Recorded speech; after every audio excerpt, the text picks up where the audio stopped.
Welcome back to the SheffnSeth podcast, or the SheffnSeth cast. We're your host, Sheff. And I'm Seth. And today, we're going to just be talking about nerdy stuff. Little preamble before we go in. Chef's had a few daddy sodas tonight. So is Seth.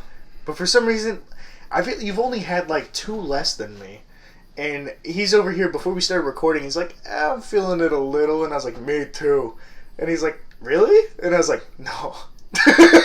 He's pretty gone. Yeah. So, it's not that I can keep up with you. I think I've just been pacing myself a little bit better. Maybe it's not even intentional. I have a tendency to drink fast. Yes, you do. And it's really not intentional. It's just because I think it was like your second drink. You were doing like the tornado thing. Yeah, well, because they were asking about it, and I was like, I think I can do it. Yeah, of course I can chug this whole thing. Yeah, so it's been a pretty good night. We're kind of celebrating because I got engaged today. You did. It's really good. It's awesome. I proposed to my beautiful, beautiful girlfriend, and she's amazing, and now she is my fiance. So it's more of like a celebration, but we are definitely not going to take time away from giving some time to you guys.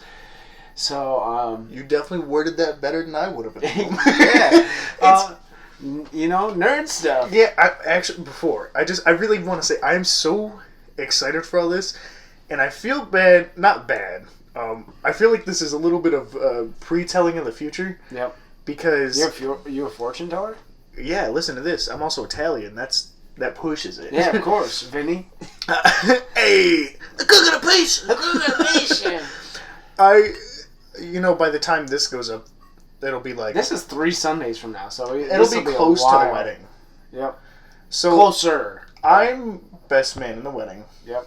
And this is just a celebration of the engagement, and I'm way more hammered than Seth. And we're having 2 after parties. One the reception so is we're having the reception, and then we're having an after party at my house for like close friends and family. Wayne, put the address on screen. Yeah, everybody come along, but you gotta bring $100 and 32 bottles of wine. Yeah, at least strawberry wine. Yeah. Yeah. So I think it'll be a pretty good time. We got the venue paid for today. So, it's actually kind of weird because we had the wedding planned almost before we did the engagement. Before. It's a weird set of circumstances that most people don't run into. But it happened for us, and I had to get the engagement out of the way because we already planned on doing the wedding. So, yeah. It's like... Yeah, no, it's so crazy to me because, why did you do that? For those of you who couldn't see, what does it say? Dude in red is adorbs. Pinch his cheek for me. Thank you. I can't read your name because I'm blind. We're also live on TikTok whenever we do these. And Seth pinched my cheek, but not even like a grandma pinch where it's like a little come here. He grabbed the entirety of my cheek between 2 fingers, and there's a lot of it there. It's like a fish in a fish hook.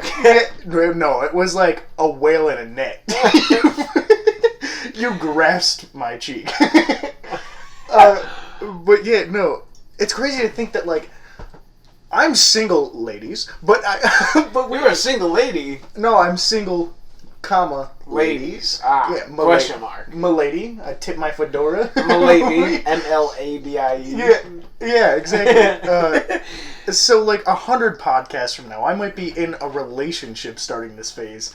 3 episodes into the podcast, and you have a wedding coming. Yes. The first 5 minutes of this nerd section podcast have been about you. Yes, let's move on. I'm just saying I'm excited. I want to say congratulations to him. Super exciting.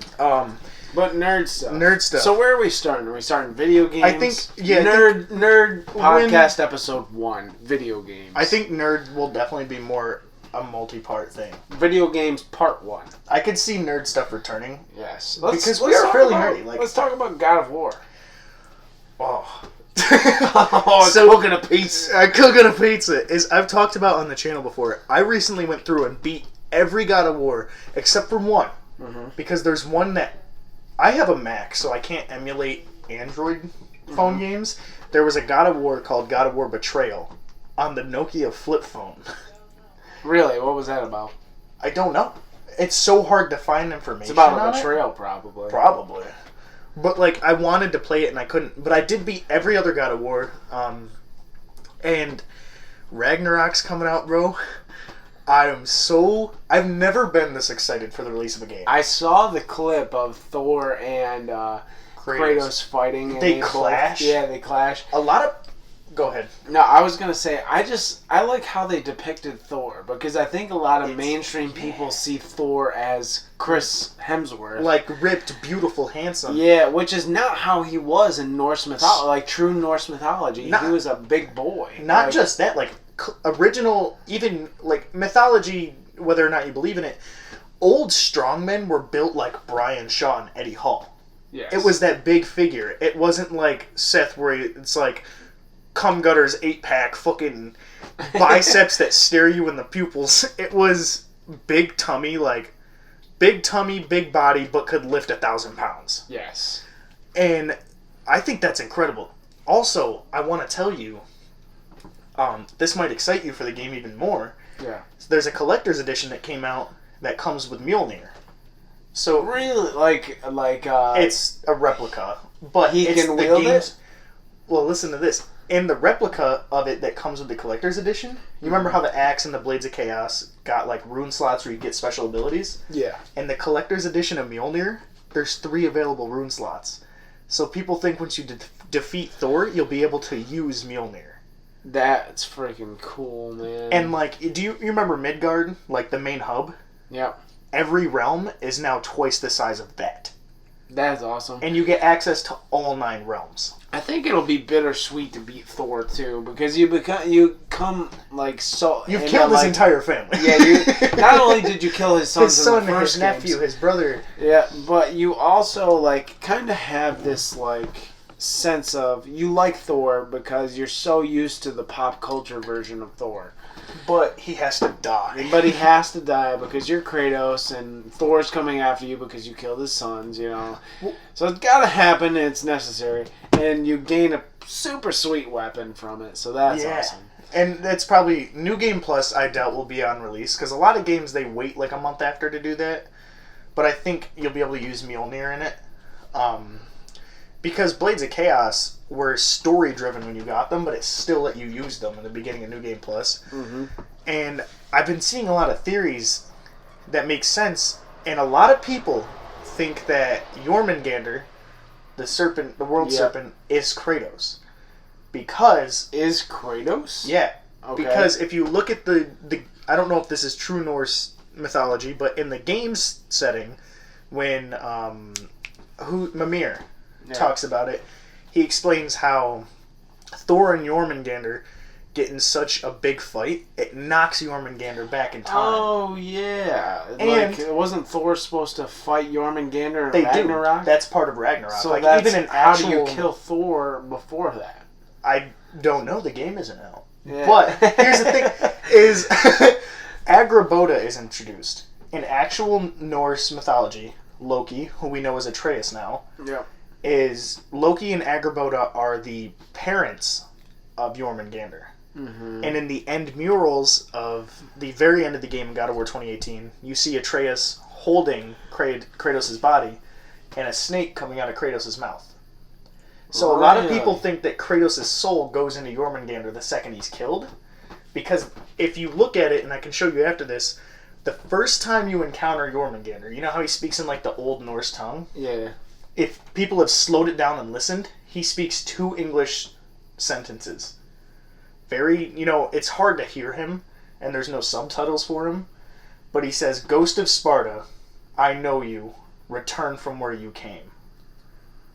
Dude, this has got me excited for the game, man. Right?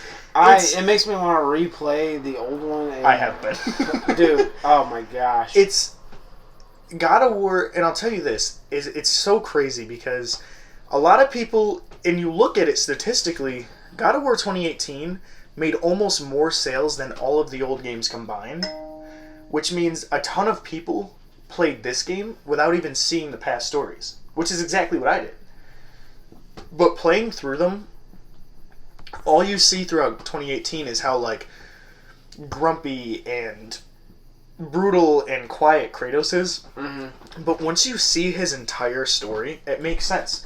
He killed his mom. He held his brother as he died. He killed his original wife and child just to get the power he has. So, like, now losing his wife and having to raise his son, I don't know about you, but if I murdered my daughter, I would be a little distant from the next child I had. Because everyone Kratos has ever loved or come close to has died because of him. Like, directly. Yeah. Athena, he went to kill Zeus as his father. Mm-hmm. He killed Zeus himself.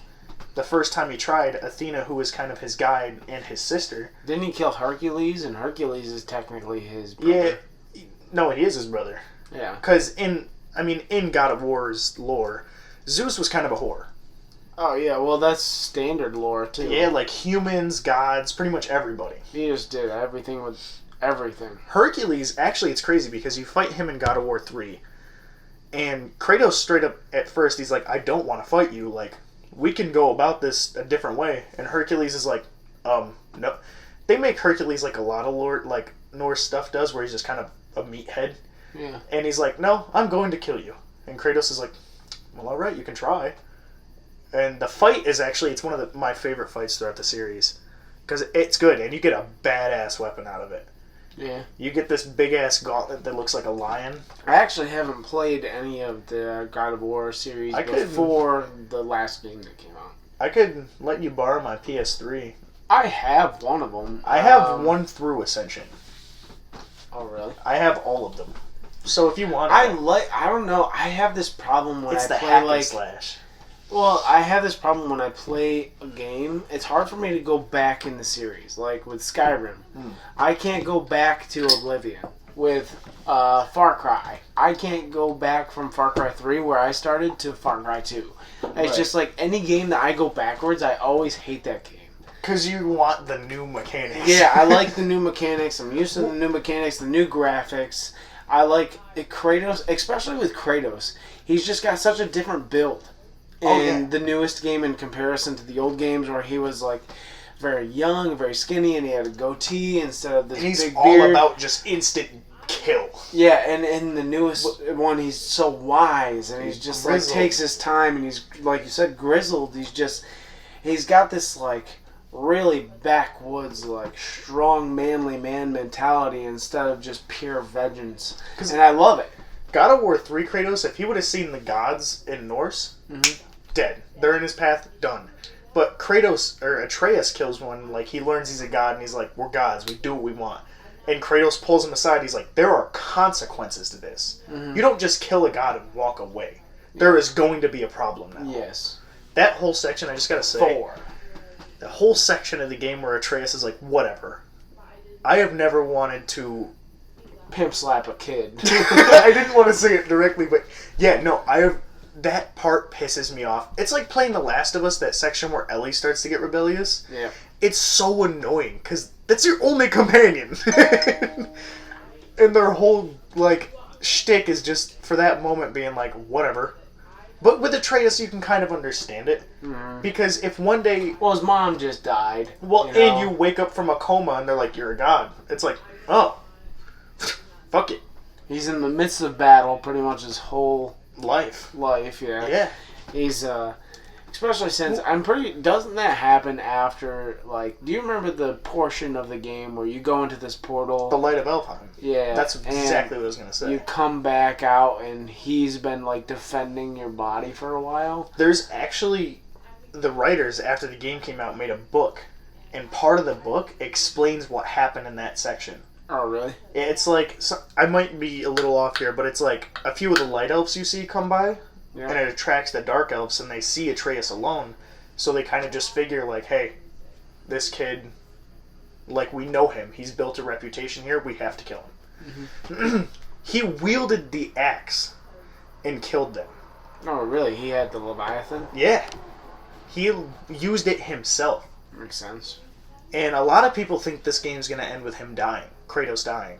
And I could kind of see that. And then, like they did with the spoilers. Especially since in the last game it showed Atreus killing Kratos in the end mural thing, and Atreus's whole like, is this what it means to be a god? Is children killing their parents?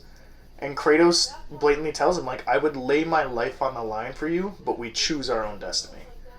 But I can see them pulling The Last of Us 2, where, spoilers, they kill Joel for Ellie to take the main role. I could see them doing that in this, but I don't, obviously we've seen him fight Thor. I don't think that Thor fight's going to be early in the game. I don't think so either. I think they are going to kill Kratos, but I think it's going to be late. Mm-hmm. Like, very late. They're going to give him some sort of justice. He's too loved. Oh, yeah. I've seen... It's not so much in the works as it is Santa Monica, who created God of War, has talked about it, wanting to do a show, and the amount of petitions of people saying who they want to play as him. Mm-hmm. I really think Nick Offerman should take it. Dude, Nick Offerman would be so good. I don't know. He grows that beard. And as far as like the actual character himself, he would be so good. I'd love a deeper voice though. Yeah. Like the voice of the guy who actually did the voice of Kratos. I can't remember his name. Christopher Judge. Was actually in all the original Stargate. Ragnarok, actually, though, was supposed to release early this year, but the guy that voices Kratos got a spinal injury, so they had to postpone it. Because he does, not only does he voice Kratos, but he does the mocap for all the cutscenes. Which, I think we're hitting a beautiful point in time in video games where it's getting hard to tell the entrance and exit of a cutscene between actual gameplay. Yes, because it's so smooth. Everything's so smooth. And it's not like PS2 where it's like you're playing like an Atari game and then you're watching a AAA budget movie for the cutscenes, and then you get back and their hands are like sewn together.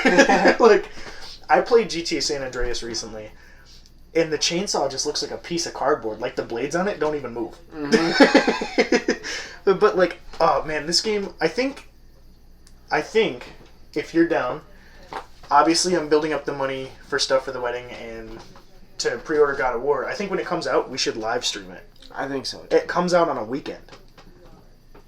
Yeah. Okay, so I hope you guys enjoyed, and I hope you're having a good day. This is the end of it. Sorry, it's abrupt. I was not paying attention. Got lost in the sauce. Seth, anything to add? I hope you have a good day. It should be